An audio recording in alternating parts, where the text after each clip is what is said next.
तो मसूरिया ही बना रहा है सबके, कहता है कि हम तो कुछ कर सकते हैं, खोल देता है, लंगटे हो जाता है, कहता है कोई कलाकार लंगटा आज तक हुआ है, तो कोई उतना निचता दिखाइए ना सकता है, जो कैसे होगा। सबसे पहले कुछ बोलने से पहले एक एग्जाम्पल दे देते हैं और कान खोल के एग्जाम्पल को सुन लेना।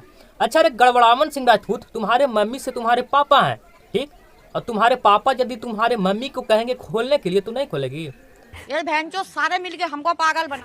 चाहे तुम्हारे दीदी से तुम्हारे जीजा हैं, और तुम्हारे जीजा यदि दीदी को खोलने के लिए कहेंगे तो नहीं खोलेगी। वही बात ना है। खेसारी लाल यादव जनता से है और जनता जो कहेगा वो करने पड़ेगा कलाकार को। खेसारी लाल यादव का सीमा है, खेसारी लाल यादव को सिर्फ जनता नचा सकता है, गवा सकता है, वो सीमा ही है। लेकिन तुम्हारे घर में तुम्हारे माँ बहन पे आएगा तो उसका सीमा उतना रहता है। अच्छा बात नहीं है। इतना हम कह रहे हैं, लेकिन खेसारी लाल यादव खाली बात बात पे बोल देते हैं, तो वही ना बात है। प्रेजेंट ऑफ माइंड लगाओ ना। एग्जाम्पल हम अच्छा देते हैं, एकदम सेट करता है,